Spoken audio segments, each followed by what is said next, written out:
ಉಡಾಯಿಸೋ ಖಾರ ಬಣ್ಣ ರುಚಿಯನ್ನು ನೀಡುತ್ತದೆ. ಮೆಣಸಿನ ಪುಡಿ ಚಿಂದಿ ಉಡಾಯಿಸೋ ಖಾರ ಬಣ್ಣ ರುಚಿ. ಕರ್ನಾಟಕ ರಾಜ್ಯದಲ್ಲಿ ಒಂದು ಭ್ರಷ್ಟಾಚಾರದ ಸರ್ಕಾರ,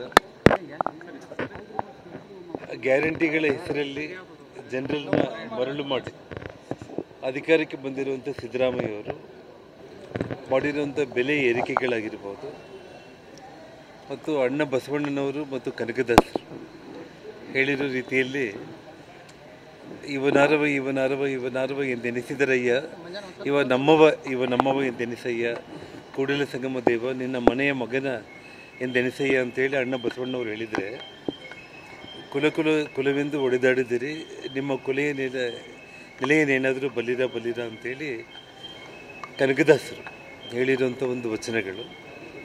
ಅವೆಲ್ಲವುದನ್ನು ಕೂಡ ಮೀರಿ ಸಿದ್ದರಾಮಯ್ಯನವರು ಇವತ್ತು ಜಾತಿ ಗಣತಿ ಅನ್ನುವಂಥ ಒಂದು ಹೆಸರಲ್ಲಿ ಜಾತಿಗಳ ಮಧ್ಯೆ ಬೆಂಕಿಯನ್ನು ಹಚ್ಚಿ ರಾಜ್ಯದಲ್ಲಿ ಒಂದು ರಾಕ್ಷಸ ರಾಜ್ಯವನ್ನಾಗಿ ಪರಿಗಣಿಸಿ ಜನರಲ್ಲಿ ಒಂದು ಒಗ್ಗಟ್ಟನ್ನು ವಿಭಜನೆ ಮಾಡುವುದರ ಮೂಲಕ ಜನರಲ್ಲಿ ಮತ್ತು ರಾಜ್ಯದಲ್ಲಿ ಶಾಂತಿಯನ್ನು ಕದಡುವಂಥ ಒಂದು ಕೆಲಸ ಈ ರಾಜ್ಯದ ಮುಖ್ಯಮಂತ್ರಿನೇ ಮಾಡ್ತಾ ಇರುವಂಥ ಈ ಸಂದರ್ಭದಲ್ಲಿ ಎಲ್ಲ ವಿಚಾರಗಳನ್ನ ಇವತ್ತು ಬೆಲೆ ಏರಿಕೆ ಆಗಿರ್ಬೋದು, ಜಾತಿ ಗಣತಿ ಆಗಿರ್ಬೋದು, ಇವತ್ತು ನಮ್ಮ ಕರ್ನಾಟಕ ರಾಜ್ಯದಲ್ಲಿ ಒಂದು ಕೆಟ್ಟ ಆಡಳಿತವನ್ನು ಮಾಡ್ತಾ ಇರುವಂಥ ಸಿದ್ದರಾಮಯ್ಯ ನೇತೃತ್ವದ ಕಾಂಗ್ರೆಸ್ ಸರ್ಕಾರದ ವಿರುದ್ಧ ಇವತ್ತು ಸನ್ಮಾನ್ಯ ವಿಜಯೇಂದ್ರ ಅವರು ರಾಜ್ಯಾಧ್ಯಕ್ಷರ ನೇತೃತ್ವದಲ್ಲಿ ಇವತ್ತೇನು ಜನಾಕ್ರೋಶ ಯಾತ್ರೆ ನಡೀತಾ ಇದೆ, ಆ ಯಾತ್ರೆಯಲ್ಲಿ ಪಾಲ್ಗೊಳ್ಳುವುದಕ್ಕೆ ಇವತ್ತು ನಾನು ಗದಗಿಗೆ ಬಂದಿದ್ದೇನೆ.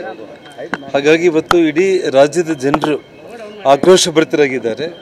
ಇವತ್ತು ಜನರನ್ನೆಲ್ಲ ಒಗ್ಗೂಡಿಸಿ ಒಟ್ಟಾಗಿ ಇವತ್ತು ಈ ರಾಜ್ಯ ಸರ್ಕಾರದ ವಿರುದ್ಧ ಒಂದು ದೊಡ್ಡ ಮಟ್ಟದಲ್ಲಿ ಇವತ್ತೇನು ಜನಾಕ್ರೋಶ ಯಾತ್ರೆ ನಡೀತಾ ಇದೆ, ಎಲ್ಲ ಜಿಲ್ಲೆಗಳಲ್ಲಿ ಕೂಡ ವಿಜೇಂದ್ರ ಅವರ ನೇತೃತ್ವದ ಈ ಯಾತ್ರೆಗೆ ಭಾಳ ದೊಡ್ಡ ಪ್ರಮಾಣದಲ್ಲಿ ಬೆಂಬಲ ವ್ಯಕ್ತಪಡಿಸಿರುವಂಥ ಒಂದು ಜನತೆ, ಮತ್ತು ಹಾಗಾಗಿ ಇನ್ನೂ 15-20 ಜಿಲ್ಲೆಗಳಲ್ಲಿ ಕೂಡ ಈ ಕಾರ್ಯಕ್ರಮ ಮುಂದೆ ಬರ್ತಾ ಇರೋ ಕಾರಣ ಇವತ್ತು ಖಂಡಿತವಾಗ್ಲೂ ಕೂಡ ಜನರು ಈ ಸರ್ಕಾರವನ್ನು